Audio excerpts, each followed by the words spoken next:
Good evening students. आज हम पढ़ेंगे हिमालय का विभाजन। हम और इस हिमालय के विभाजन में all types division of Himalaya के बारे में पढ़ेंगे। अक्सर इससे प्रश्न पूछे जाते हैं जो हमें उत्तर लिखने में कंफ्यूजन पैदा करते हैं कि किस विभाजन का हमें उत्तर लिखना चाहिए। जैसे प्रश्न आ जाते हैं कि हिमालय का ऊर्ध्वाधर विभाजन कीजिए या हिमालय का क्षैतिज विभाजन कीजिए, या ऐसे प्रश्न आते हैं कि संरचनात्मक विभाजन कीजिए। तो हम आज हिमालय के सभी विभाजनों के बारे में बात करेंगे जिससे कि उत्तर लिखने में और आसानी हो इस तरह के प्रश्न जो है। तो आप लोग जानते हैं कि हिमालय की उत्पत्ति जो है इस प्रकार हुई है। तो एक विभाजन के बारे में देखते हैं। हिमालय को प्रादेशिक आधार पर विभाजित किया जा सकता है, संरचना के आधार पर विभाजित किया जा सकता है, स्थलाकृति एवं जलवायु के आधार पर भी विभाजित किया जा सकता है, और ऊंचाई और लंबाई के आधार पर भी विभाजित किया जा सकता है। अक्सर हमारे मन में प्रश्न होता है कि इससे पूछता है कि वर्टिकल विभाजन बताइए या ऊर्ध्वाधर विभाजन क्या होता है हिमालय का, उसके बारे में बताइए। तो जनरली हम ऊर्ध्वाधर विभाजन को जब पूछता है तो लॉन्गिट्यूडनल विभाजन लिख देते हैं उसके जगह, या अनुदैर्घ्य विभाजन लिख देते हैं। जिसे उसमें पंजाब, कुमायूं, नेपाल और असम हिमालय के बारे में बात कर लेते हैं। और क्षैतिज विभाजन पूछता है तो उसे हम अनुप्रस्थ विभाजन या लैटिट्यूडनल विभाजन के रूप में कर देते हैं, जैसे ट्रांस हिमालय ऐसे। तो यहाँ पे हम देखेंगे सबका अलग अलग मात्र सारे विभाजन होता है। तो आइए प्रथमतः देखते हैं कि प्रादेशिक आधार पर कहने का मतलब कि एक प्रदेश में किस तरह की विशेषताएं होती हैं, कौन कौन सी विभिन्न तरह की विशेषताएं होती हैं, उसके आधार पर हिमालय का विभाजन किया गया है। इसमें है प्रादेशिक आधार पर विभाजन। तो पहला विभाजन हमारा है कश्मीर का विभाजन, कश्मीर हिमालय या पंजाब हिमालय। फिर उसके बाद दूसरा है उत्तराखंड कुमाऊं या कुमाऊं हिमालय, और तीसरा हमारा है नेपाल हिमालय। ठीक है। और इसी तरह चौथा है सिक्किम, अरुणाचल या आसाम हिमालय है, और पांचवा हमारा पूर्वांचल हिमालय हो जाता है। पूर्वांचल हिमालय जो अरुणाचल से टर्न करती हैं पहाड़ियाँ, जिसमें मणिपुर पहाड़ी है, मिजो हिल्स है। ठीक है। तो इन सबको जो है पूर्वांचल हिमालय में शामिल किया जाता है। इसके बाद आ जाइए संरचना के आधार पर हम विभाजन की बात करते हैं। संरचना के आधार पर विभाजन का अर्थ है कि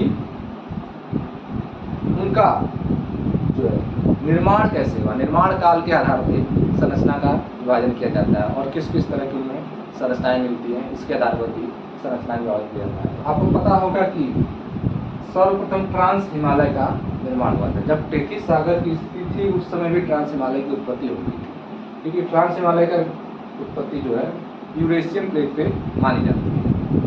इसके बाद महान हिमालय है, फिर मध्य हिमालय है, और फिर शिवालिक।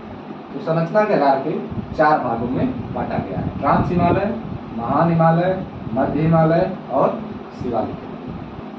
इसी तरह आगे आगे देखते हैं स्थलाकृति एवं जलवायु के आधार पर।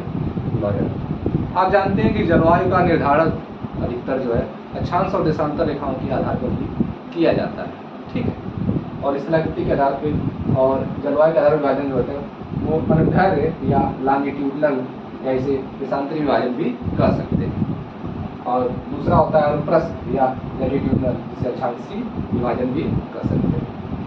तो अनुदैर्घ्य या लॉन्गिट्यूडनल विभाजन क्या होता है? तो लॉन्गिट्यूडनल का मतलब होता है कि हमारी जो देशांतर को इंग्लिश में लॉन्गिट्यूड बोलते हैं। तो हमारी जो देशांतर रेखा है उस पर ऐसे ऐसे आप देखते हैं तीर रहती हैं जो खड़ी रहती हैं, उत्तर से दक्षिण की दिशा तक जो रेखाएं रहती हैं उन्हें लॉन्गिट्यूडनल बोला जाता है। तो उनके आधार पर हम विभाजन करते हैं। तो जनरली ये विभाजन नदियों के आधार पर किया गया है। इसमें पंजाब हिमालय जो होता है वो सिंधु से लेकर के सतलज तक माना जाता है। और उसके बाद है कुमाऊं हिमालय जो है वो काली रिवर से लेकर मतलब सतलुज से लेके काली रिवर तक माना जाता है। और फिर नेपाल हिमालय जो माना जाता है वो काली रिवर से लेके तीस्ता रिवर तक माना जाता है। और उसके बाद पश्चिम हिमालय माना जाता है तीस्ता रिवर से लेकर के उसके बाद ब्रह्मपुत्र रिवर जो अपने नामचा बरवा के पास मुड़ती है और भारत में प्रवेश करती है वहाँ तक माना जाता है। इसको लॉन्गिट्यूडनल या देशांतरी विभाजन या अनुदैर्घ्य विभाजन कहा जाता है। इसके बाद अनुप्रस्थ विभाजन की बात करते हैं। अनुप्रस्थ विभाजन को लैटिट्यूडनल विभाजन भी बोला जाता है या अक्षांशीय विभाजन बोलते हैं इसको। इसके अंतर्गत हम अक्षांश जानते ही आप, इसको देशांतर बोलते हैं, ये है आपका देशांतर, ठीक है। और इसी तरह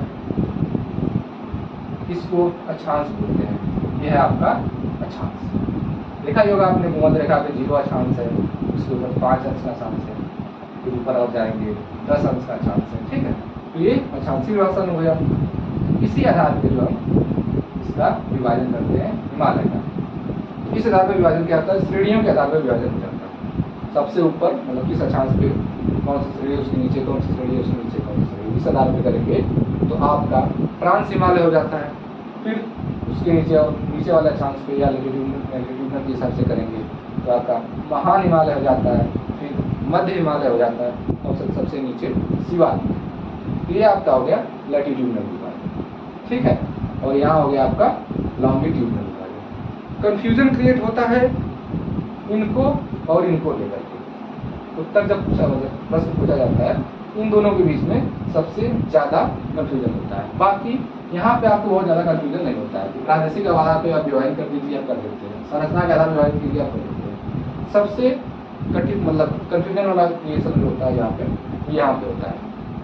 तो आइए देखते हैं, कंफ्यूजन यहाँ पे क्लियर करते हैं थोड़ा सा। इसी प्रश्न आ गया कि हिमालय का ऊर्ध्वाधर विभाजन कीजिए।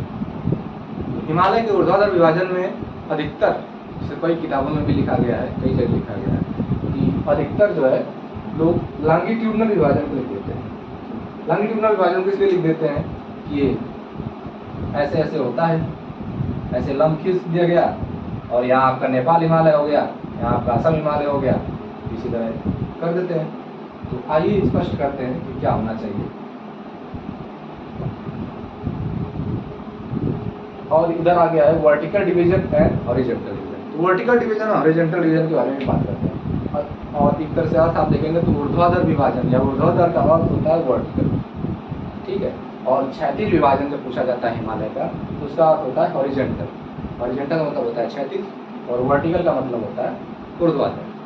तो अगर प्रश्न पूछे कि ऊर्ध्वाधर विभाजन कीजिए तो आपको वर्टिकल डिवीजन लिखना चाहिए, और अगर क्षैतिज विभाजन पूछे तो आपको हॉरिजॉन्टल डिवीजन के बारे में लिखना चाहिए। तो ये जो डिवीजन होता है वर्टिकल डिवीजन और हॉरिजॉन्टल डिवीजन, ये ऊंचाई और लंबाई, हिमालय की ऊंचाई और लंबाई के आधार पे होता है, ठीक है।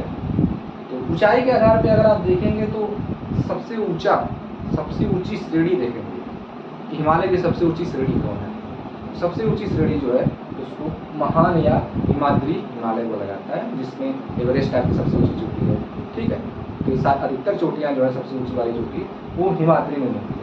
इसलिए वर्टिकल डिवीजन में क्या होता है कि ये ऊंचाई के आधार पर होता है वर्टिकल डिवीजन, और ऊंचाई के आधार पर वर्टिकल डिवीजन होने के कारण हिमाद्री हिमालय, उसके बाद आपका जिसकी औसत ऊंचाई 6100 मीटर है, फिर उसके बाद हिमाचल या मध्य हिमालय जिसकी ऊंचाई 4500 से 5500 मीटर के बाद आसपास है उसकी औसत ऊंचाई, और सबसे कम ऊंचाई जो होती है वो शिवालिक की होती है, ठीक है। तो इस आधार पर 3 भागों में वर्टिकल डिवीजन के आधार पर, ऊर्ध्वाधर विभाजन के आधार पर 3 भागों में बांटा जाता है, ठीक है। और उसके बाद आके देखते हैं कि लंबाई के आधार पर, ये ऊंचाई के आधार पर वर्टिकल हो गया, और लंबाई के आधार पर हम देखते हैं कि सबसे लंबा कौन है। उसमें भी जैसे हम लोगों ने यहाँ नदियों के आधार पर बांटा था, वैसे हॉरिजॉन्टल डिवीजन में भी नदियों के आधार पर बांट दिया जाता है। इसमें आपका पंजाब हिमालय या कश्मीर हिमालय, तो ये भी आपका सिंधु से लेकर के सतलुज नदी तक है, और कुमाऊं हिमालय जो आपका सतलुज से लेकर काली तक है, और नेपाल हिमालय आपका काली से लेकर तीस्ता तक है, और असम हिमालय आपका तीस्ता से लेकर ब्रह्मपुत्रा रिवर तक माना जाता है, ठीक है। तो इतना कंफ्यूजन आपको क्लियर। एक बार और बता देते हैं आपको कि जब भी पूछे कि भारत का ऊर्ध्वाधर विभाजन बताइए तो उसमें आपको वर्टिकल डिवीजन ये बताना है, हिमाद्री, हिमाचल या मध्य हिमालय और शिवालिक। और अगर आपसे पूछे कि हिमालय का क्षैतिज विभाजन बताइए तो आपको ये बताना है। अधिकतर लोग लॉन्गिट्यूडनल विभाजन लिख देते हैं जब वर्टिकल डिवीजन पूछा जाता है। तो जब आपसे लॉन्गिट्यूडनल डिवीजन पूछे, अनुदैर्घ्य विभाजन पूछे, हिमालय का अनुदैर्घ्य विभाजन बताइए, तब आपको ये लिखना है। देशांतरी विभाजन या लॉन्गिट्यूडनल या अनुदैर्घ्य विभाजन में पंजाब, कुमाऊं, नेपाल और असम। और आपसे जब लैटिट्यूडनल विभाजन यानी पृष्ठ विभाजन पूछे हिमालय का, तब आपको ट्रांस हिमालय, महान हिमालय, मध्य हिमालय या शिवालिक हिमालय इसके बारे में वर्णन करना चाहिए। तो यहाँ आपको क्लियर हो गया होगा कि ऊर्ध्वाधर विभाजन और लॉन्गिट्यूडनल या ऊर्ध्वाधर विभाजन में क्या अंतर, ठीक है।